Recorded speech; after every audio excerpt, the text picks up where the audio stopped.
kita membutuhkan sebuah arah baru, yaitu bagaimana secara paradigmatik kita mengubah apa yang sudah berlangsung selama ini yang kita rasakan buruk. Salah satunya korupsi.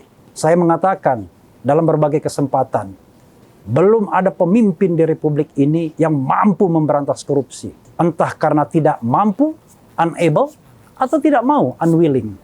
Kita membutuhkan pemimpin yang benci korupsi. Pemimpin yang tidak takut dengan para cukong, tidak takut dengan mereka-mereka yang memiliki resources yang besar, terutama di bidang keuangan dan ekonomi.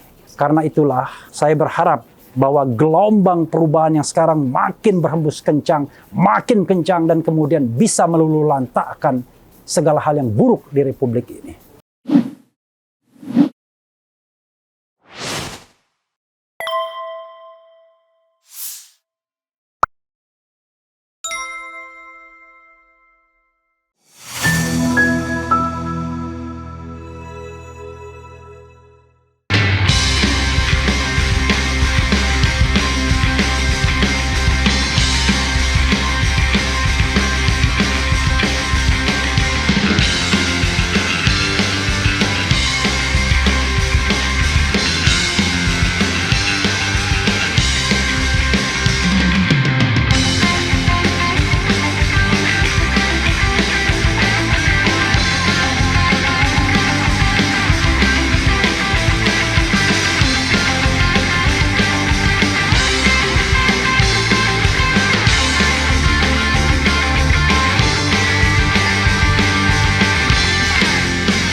Assalamualaikum warahmatullahi wabarakatuh. Bapak-bapak, ibu-ibu sekalian, kawan-kawan semua, saudara-saudara sekalian. Saya berdiri di mimbar ini untuk menyampaikan sesuatu sebagai seorang warga negara. Seorang warga negara yang mendambakan bahwa negeri ini menjadi negeri yang baldatun, thayyibatun warabun ghafur. Negeri gemah ripah loh jinawi. Negeri di mana kesetaraan kita dapatkan. Negeri di mana keadilan sosial kita peroleh. Ini adalah mimpi seorang anak bangsa. Kita tahu, Bung Karno mengatakan bahwa kemerdekaan itu adalah golden bridge, jembatan emas untuk mencapai cita-cita sesungguhnya bangsa. Apa itu? Yaitu membebaskan diri kita dari segala belenggu. Tidak hanya belenggu penjajahan, tapi juga belenggu-belenggu yang lainnya. Apa misalnya? Kemiskinan, kemelaratan, kebodohan, ketidakadilan, dan lain sebagainya. Itulah sebabnya kita membutuhkan sebuah sistem yang adil, yang egaliter, yang melindungi. Kita membutuhkan kepemimpinan yang demikian juga. Dan yang paling penting, kita butuh pemimpin yang bisa mengejawantakan hal tersebut. Ingat bahwa tujuan bernegara kita adalah 1. Melindungi segenap bangsa. 2. Mencerdaskan seluruh bangsa. 3. Melindungi segenap bangsa atau mensejahterakan segenap bangsa. Dan yang terakhir, karena kita sudah terlindungi, kita sudah sejahtera, kita sudah cerdas, maka kita menjadi insan-insan dunia yang mampu mengambil bagian dalam perdamaian dunia. Itu adalah cita-cita bangsa yang digariskan oleh the founding parents ketika bangsa ini hendak dideklarasikan kemerdekaannya. Setelah berpuluh-puluh tahun, beratus-ratus tahun berjuang untuk lepas dari belenggu penjajahan. Itulah sebabnya dikatakan bahwa kemerdekaan itu adalah hak segala bangsa dan penjajahan di atas dunia harus dihapuskan karena tidak sesuai dengan pri kemanusiaan dan pri keadilan. Dikatakan pula bahwa tujuan kemerdekaan itu seperti yang saya katakan tadi, yaitu kemudian daripada itu, untuk melindungi segenap bangsa, untuk mensejahterakan bangsa, untuk mencerdaskan bangsa, dan untuk ikut serta melaksanakan ketertiban dunia, maka disusunlah kemerdekaan itu dalam suatu undang-undang dasar. Pertanyaannya, kawan-kawan semua, sobat-sobat semua, ibu-ibu dan bapak-bapak sekalian, apakah setelah hampir 80 tahun merdeka, cita-cita proklamasi tersebut sudah kita dapatkan. Mungkin sebagian kita mengatakan bahwa banyak kemajuan yang kita peroleh. Sebagian kita merasa makmur, merasa adil karena menikmati kue pembangunan.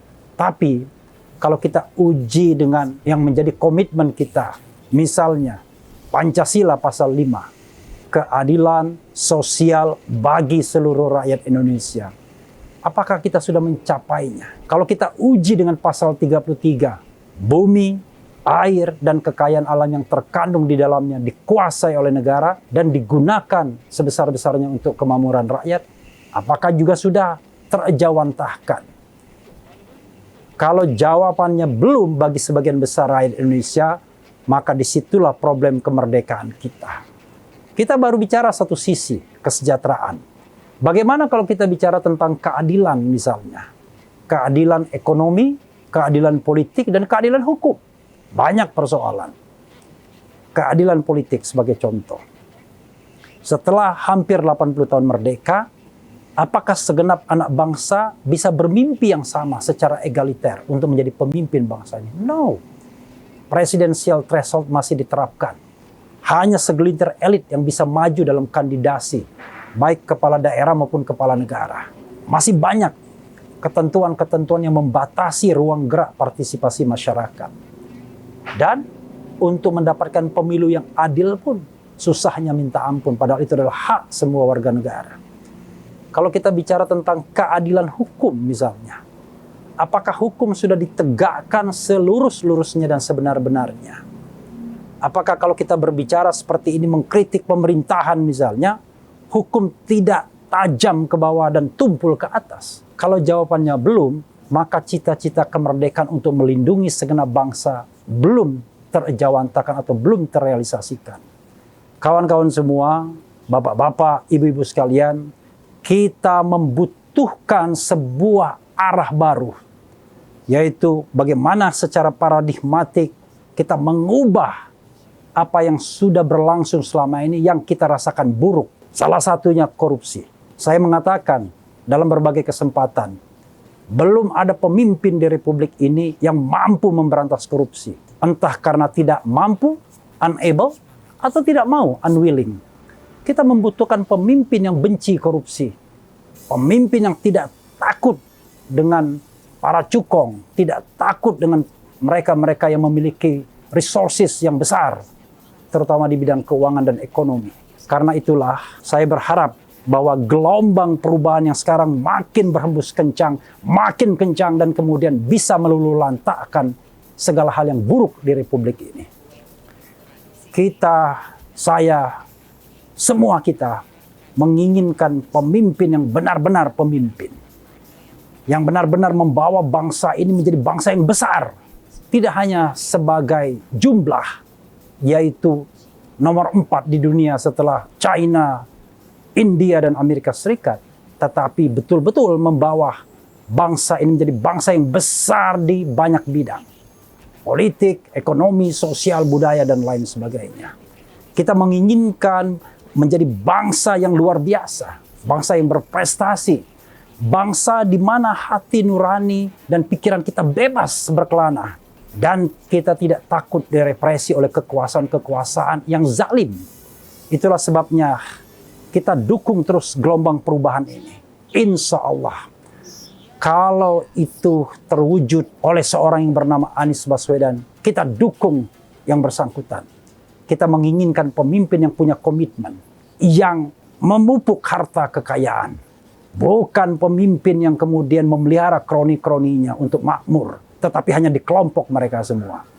Tetapi pemimpin yang mau membawa bangsa ini menjadi bangsa yang besar, maju bersama, makmur bersama.